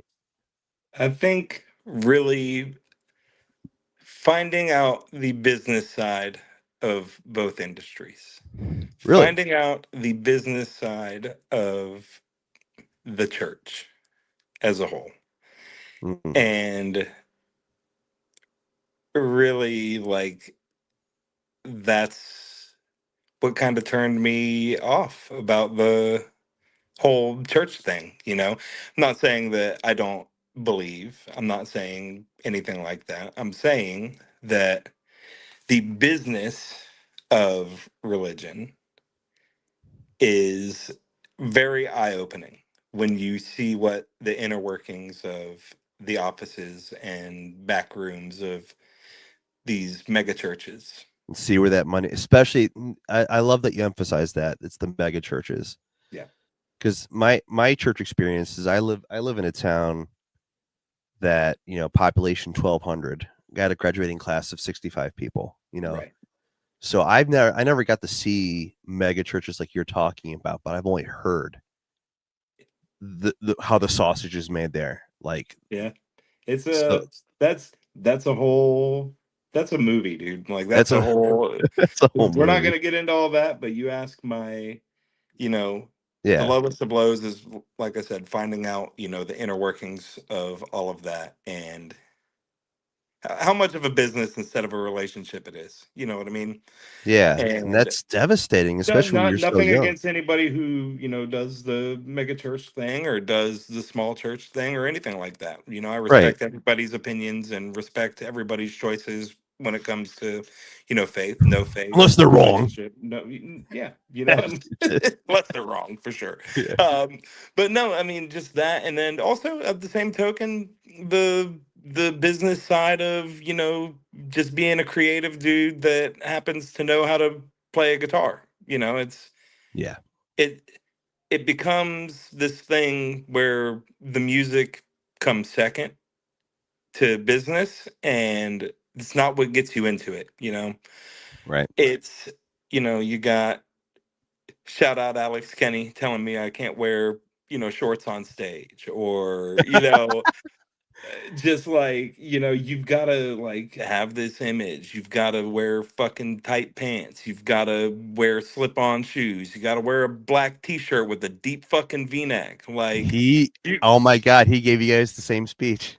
you know what I mean. It's like that was never me, bro. Like I'm flip-flops till I die, man. Yeah, Like you're just beach hanging, man. it was just like I like heavy music and I like to play breakdowns and get people to dance, but do I have to do it in skinny jeans? Like Parkway Drive's allowed to do it. Why can't I? You know what I mean?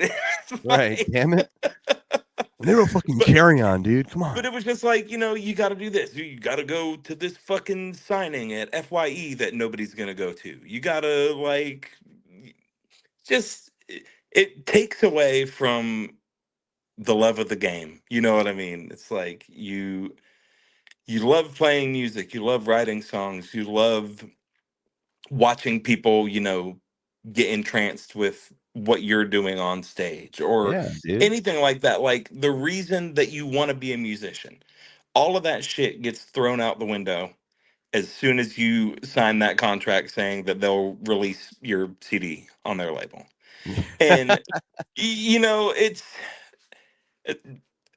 I'm thankful for it. I'm thankful that I went through it. I'm thankful that I got to, meet all the people that I did and play the places that I did and get to visit the places that I did and do it with who I did it with. But it's just, it's like anything. Once it turns into a job, you're slaving for the man. It's like it takes all the love out of it. It takes the enjoyment. It takes the artistry. It takes the humanity out of it. Yeah, because it kind You, of puts in your head like it's the shit. it's the fucking machine, dude. Like Yeah, it's literally like people talk about it's the machine.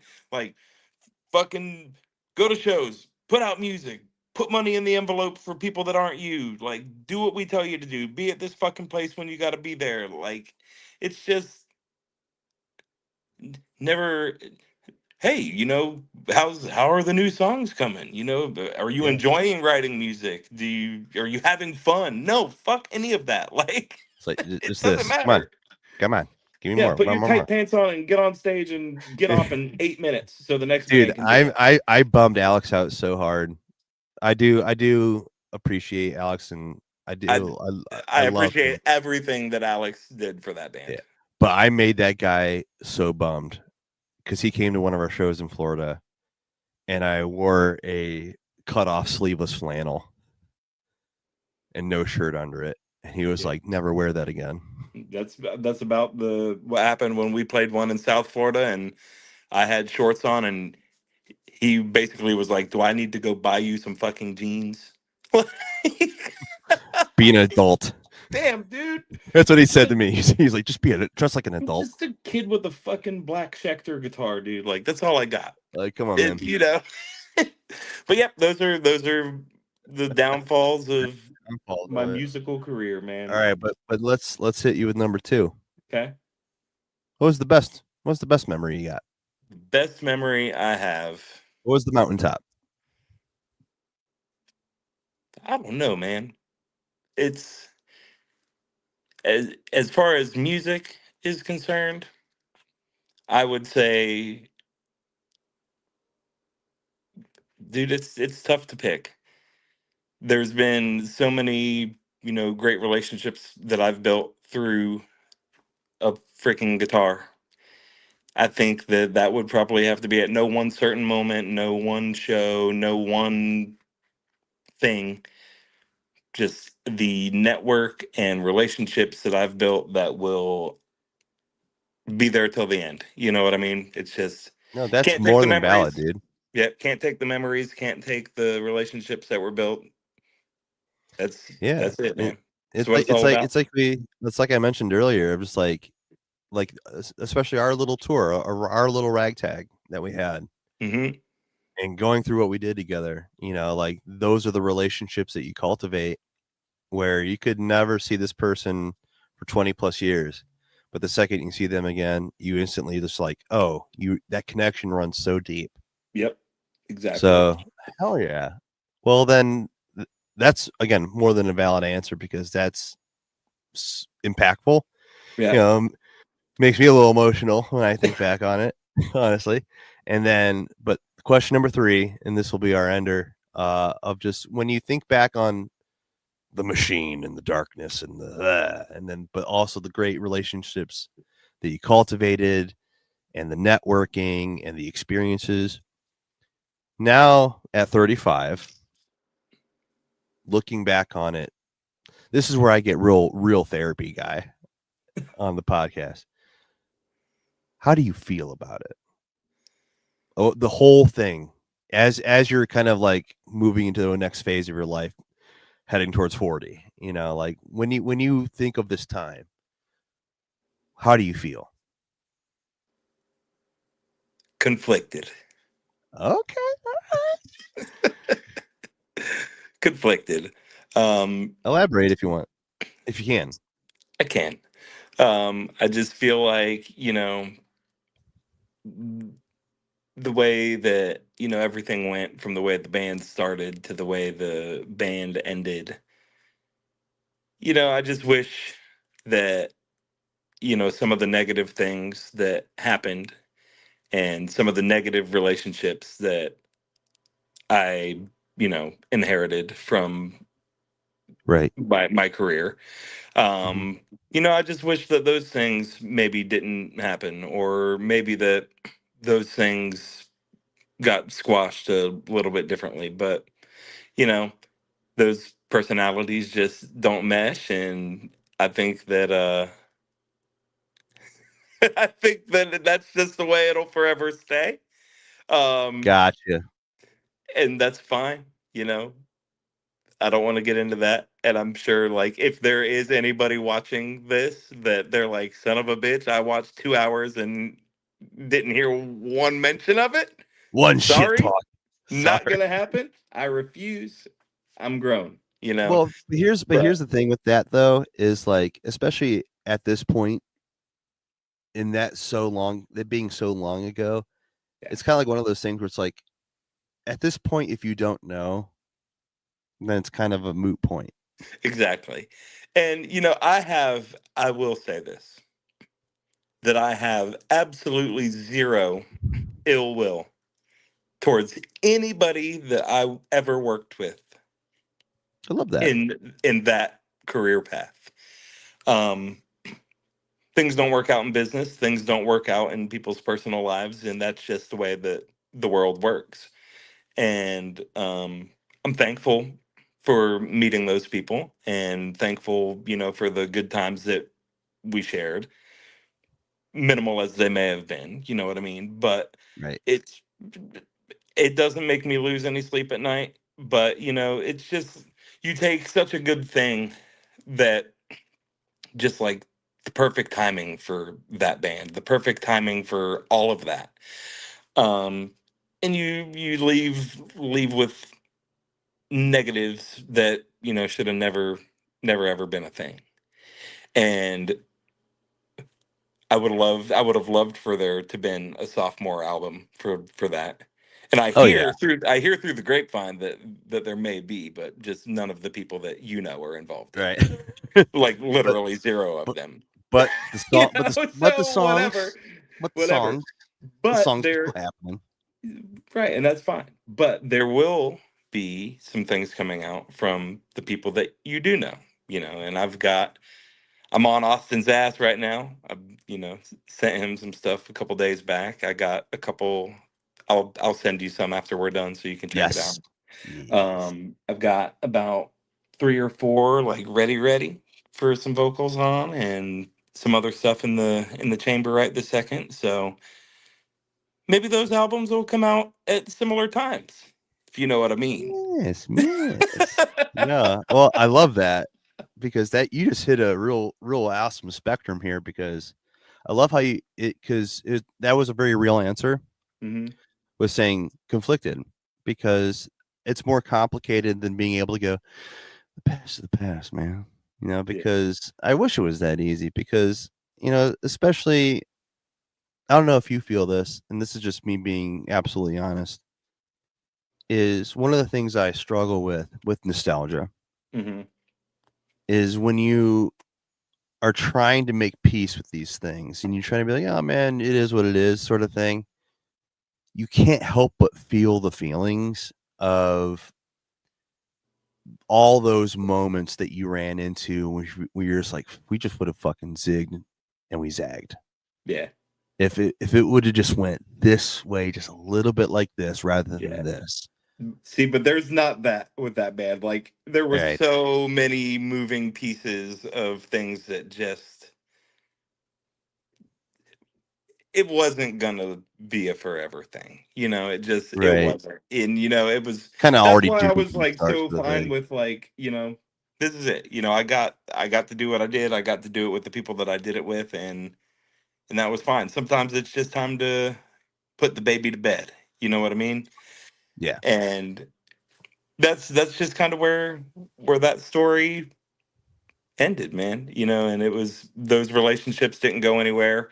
Um, Austin is doing his thing and absolutely freaking crushing it. And fucking limbs. Oh my god, isn't he the freaking best? He's so fucking good, dude. He's so And great. and so that's why and I could say the same thing about you too. Like it's like I started this episode saying that you're one of those frustrating people. And I say that in the best way possible, where like every instrument you pick up, everything that you just naturally do, you just like have that natural instinct of just being like, yeah, I know, I get it. Because you Yeah. speak the language already, so you just Yeah. pick up you piddle on a piano, you pick up a guitar, you get behind a kit, you can feel your way through it, and I love and I've always respected that about you. But I Austin as appreciate that, well, man. Austin, that motherfucker, And I'm so glad that like I send him something and he's like, "That's fucking sick. I'm gonna put vocals on I it." was Like sang on it. that's just like one of those, like I said, those relationships that never go anywhere, man. And And I he haven't sings seen like an Austin. angel. I haven't seen Austin in years. I think me and Tim went and saw him in either Orlando or Tampa a couple years back when they played a show, and we went and saw each other, and it was just like you said, Instant. instant. But I mean, like, you know, it's just the way it is, man. You spend so much time with somebody in close quarters like that, like that doesn't go away. But I'm glad that he's killing it. You're killing it. I love the podcast. I love what you've got going on with your band. The Holy Ghost shit is freaking sweet. I love it. I love that you're still doing your thing. I love that you told me that some other writing is going on. Yes. You And I'm know, stoked to hear that shit. You already know. Set of the Sky put out an EP in 2021, Hmm. and it's one of those things where like uh we've found a formula that works for our lives again. Right. Where it's like there's no pressure here, man. There's no time, there's no deadlines, and we're not going to force let's get another EP out. You know, Yeah. so we're doing some low key writing right now, really because Dan just got the itch, and he was like, "Well, let's just get together again sometime." I don't know. Good for y'all, man. Yeah, so it sounds like there's some throwback shit, but it's gonna be current shit, but Yeah. from the good old boys. Yeah. From the good old boys, man. Oh Well, yeah, well I love that. We are at 204, dude. John, love you, it's been buddy. I a blast. appreciate you, and Thank we you. did it despite the StreamYard gods That's right, dude. fucking trying to bring us down. We made it. Thank you again. I think next week is obviously the holidays, so we're taking a little bit of a break. If I'm feeling a little froggy, I'll probably do a solo cast or just a solo stream and hangout. But the following week after that, I'll be making some more announcements of the upcoming schedule. But this has been Core Confessionals. I appreciate you all who will be listening and tuning into this. That being said, later. Later, bro. Woo! And then